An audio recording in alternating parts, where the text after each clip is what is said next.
안녕하십니까. 신중기 목사입니다. 신중기 목사와 함께하는 잠언 묵상, 오늘 제 64강이 되겠습니다.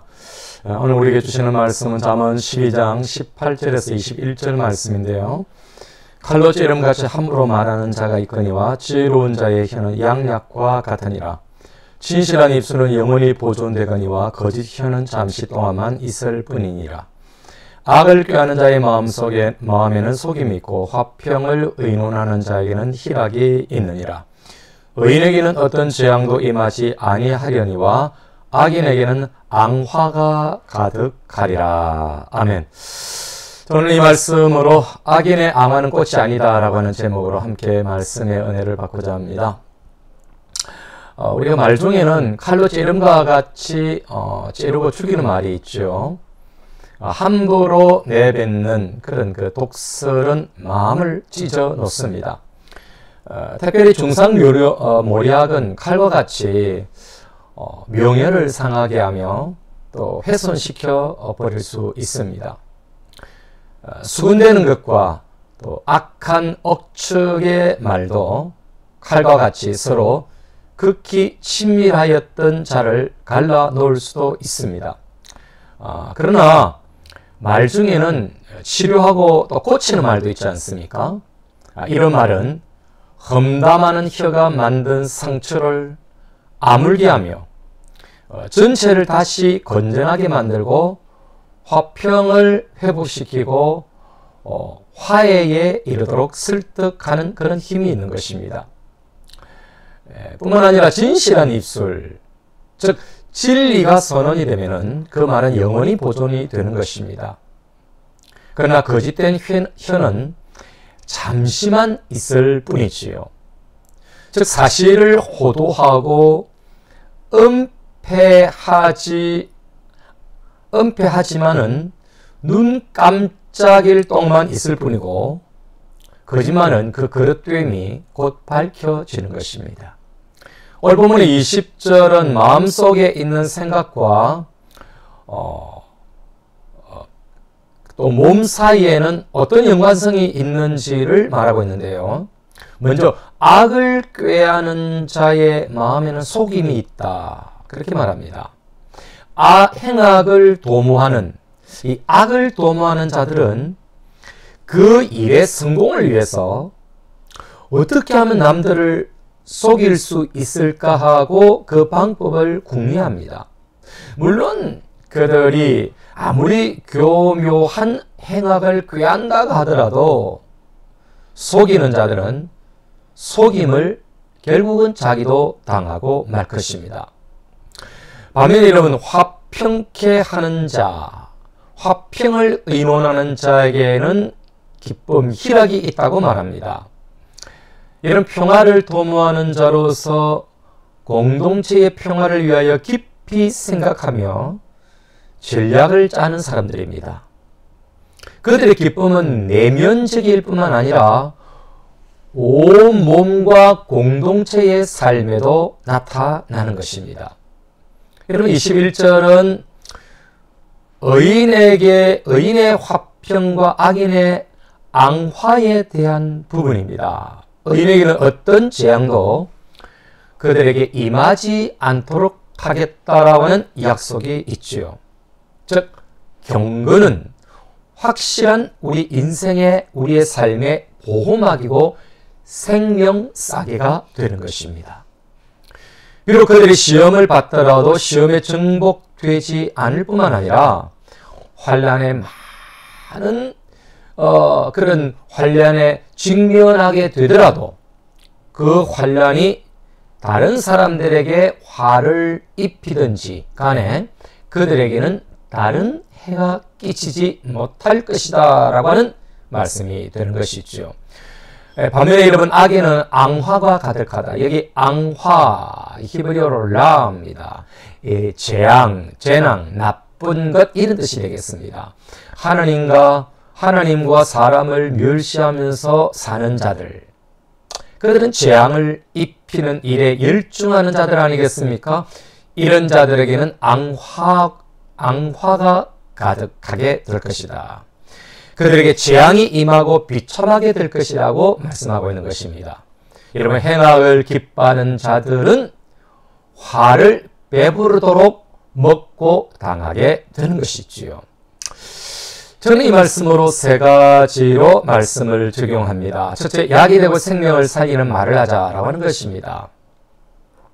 여러분, 누구든지 음해의 소설을 쓰는 자들에 의해서 내 삶을 송두리째 난도질 당하여서 지울 수 없는 상처와 아픔으로 그렇게 파손된 배처럼, 여러분 혹시 이런 그렇게 살아본 적이 있습니까? 그런 분들 계실 것입니다. 여러분, 열린 입으로 함부로 말하는 것 아닙니다. 보지 않고 추측으로 거짓 혀를 놀리면은 여러분, 누군가의 남은 인생의 페이지는 사라지고 불태워질 수가 있는 것입니다.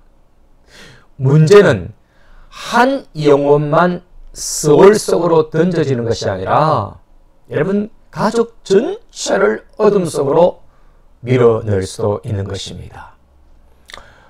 2020년 9월로 기억하고 있는데요. 북한군에 의해서 피살된 해양수산부 공무원에 대해서 그 당시 여러분, 국방부가 이미 월북 결론을 내려놓고 이걸 정당화하기 위해서 억지로 짜맞춘 수사를 했다고 밝혀지면서 여러분, 다시 수사를 착수하지 않았습니까? 여러분, 최근에 그 억울함이 좀 풀어졌죠. 여러분, 누군가의 잘못된 음해의 소설은 한 가족을 완전 죽이는 것입니다. 그래서 여러분, 야고보 3장 6절에 보면은 혀는 곧 불이다 했어요. 불의 세계라. 혀는 우리 지체 중에서 온 몸을 더럽히고 삶의 수레바퀴를 불사르니 그 불사르는 것이 지옥 불에서 난다. 이렇게 말씀하고 계십니다.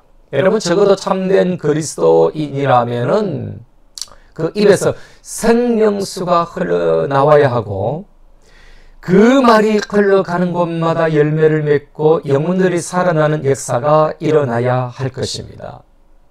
여러분, 예수쟁이는 말은 잘하는 사람들로 인식될 것이 아니라 말도 잘하는 집단으로 여겨져야 합니다. 여러분, 안디옥에서 예수님의 제자들이 그리스도인이라고 칭함을 받은 것은 그들의 언행이 작은 예수로 보여졌기 때문에 그런 것 아니겠습니까?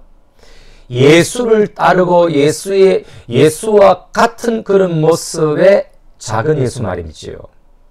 이런 말쟁이 교인이 아니라 생명수를 흘려보내는 그런 예수쟁이로 우리가 살아야 되지 않겠습니까? 여러분, 두 번째는 피스메이커로 되자라고 하는 것입니다. 여러분, 요즘 정치인들을 보면은 정말 저들이 대한민국을 대표한 사람들일까? 그런 생각이 들 때가 있지 않습니까? 지역구나 국민을 위하는 자들인가 하는 그런 생각이 들 때가 많습니다. 진정한 정치를 하려면 백성들에게 평안을 줘야 하고 그렇게 줘야 되겠죠. 또 평안의 환경을 만드는 그런 자가 되어야 됩니다. 여러분, 그리스도인은 내가 거하는 곳에서 평안을 만드는 자가 되어야 하는 것입니다. 함양 시골에서 목회하는 저희 동기 노상교 목사님은 그 쌍백교회라고 하는 작은 시골 내상백교회라고 하는 그런 교회를, 시골 교회를 부임한 지 몇 년이 되지 않아서 굉장히 부흥하고 질적으로 성장시켰을 뿐만 아니라 그 성도들의 삶을 바꾸는 그런 삶을 또 사역을 하고 있습니다. 동네 이장이나 면장보다도 영향력 있는 그런 마을 유지가 되었습니다. 그 동네를 가로지르는 그런 고속도로 이렇게 공사 지금도 진행 중인데, 그런 문제가 발생했을 때 누구도 그 공사로 인해서 소음이라든지 먼지라든지 그 공사할 때 일어나는 그런 문제가 있지 않습니까? 그 문제에 누구도 항의하지 못했을 때 노 목사님은 대책위원회를 만들어서 도로공사에 찾아가가지고 그래서 그 불편함을 토로하고 의논하고 그래서 도로공사로부터 보상금을 받았습니다. 그래 보상금을 받아서 주민들에게 균등하게 나눠주는 일을 했습니다. 그래서 지금도 마을 주민들을 위해서 교회를 꽃으로 아름답게 꾸미고 온갖 동물들을 키우며 아이들에게 볼거리를 제공하는 그런 목표를 하고 계십니다. 얼마 전에는 새마을 운동 지도자가 되어졌습니다. 주민들은 목사님이 자기 동네에서 오래오래 살았으면 좋겠다고 쌀도 과일도 가져오면서 목사님을 대접하고 그렇게 감사를 표현하기도 한답니다. 이런 피스메이커가 되면은 세상을 아름답게 만들고 주님 이름도 높아집니다. 그래서 그 노성규 목사님의 그 상내백 교회가 굉장히 부흥되어지고 시골 교회로서는 아주 건강한 교회로 피스메이커로 그렇게 존재하고 있습니다. 여러분 세 번째는 재앙을 죄송합니다. 아직 목이 이렇게 풀리지 않아가지고요. 세 번째는 재앙을 피하는 진실된 삶을 살자라고 하는 것입니다. 여러분 앙화는 예쁜 꽃이 아닙니다. 앙화는 악이고 재앙이고 재난입니다. 악인의 수많은 음해와 독설과 중상모략과 억측 같은 소설들로 인해서 수많은 사람을 여러분 괴롭히는 그 결국은 자기의 가슴에 앙화의 꽃다발을 안을 뿐입니다. 여러분 상대방을 칼로 찌름과 같은 악인의 말은 결국 자신의 폐부를 찌르는 더러운 자기의 폐부를 찌르는 그런 말로 돌아오게 되어 있는 것입니다. 제발 여러분 예수쟁이들은 함부로 말하지 말아야 합니다. 주님이 판단할 것을 여러분 추월하지 말아야 합니다. 주님이 정죄하실 것을 빼앗지 말아야 하는 것입니다. 주님이 심판하실 것을 대신하지 마셔야 합니다. 여러분 진실되고 경건함으로 여러분 자신을 지키십시오. 상대가 받든 안 받든 해세들을 베풀어야 하는 것입니다. 여러분 구약 성경의 진실, 신실, 이 믿음이라고 하는 이 단어는 히브리어로 에무나 이런 뜻입니다. 에멧. 이것은 하나님의 성품이기도 합니다. 우리에게서 하나님의 성품이 발견될 때 여러분 재앙이 아니라 평화가 오게 되며 행복의 꽃을 피울 수가 있는 것입니다. 여러분 기억하십시오. 악인의 앙화는 꽃이 아닙니다. 자, 이런 기도로 마무리하면 좋겠습니다. 주여 칼로 찌름 같은 입술이 아니라 생명수로 흘려보내는 입이 되게 하소서. 악을 만드는 공장이 아니라 피스메이커의 삶으로 모두에게 선한 영향력을 미치게 하소서. 재앙을 하는 악인의 삶이 아니라 진실한 행복을 만들며 살게 하소서. 아멘. 여러분 이것이 여러분의 기도가 되기를 바라고 또 한 주간의 삶이 여러분 복된 삶, 누군가에게 기쁨이 되어지고 아름다운 꽃을 흘려보내는 여러분 되시기를 주님의 이름으로 축복합니다. 감사합니다.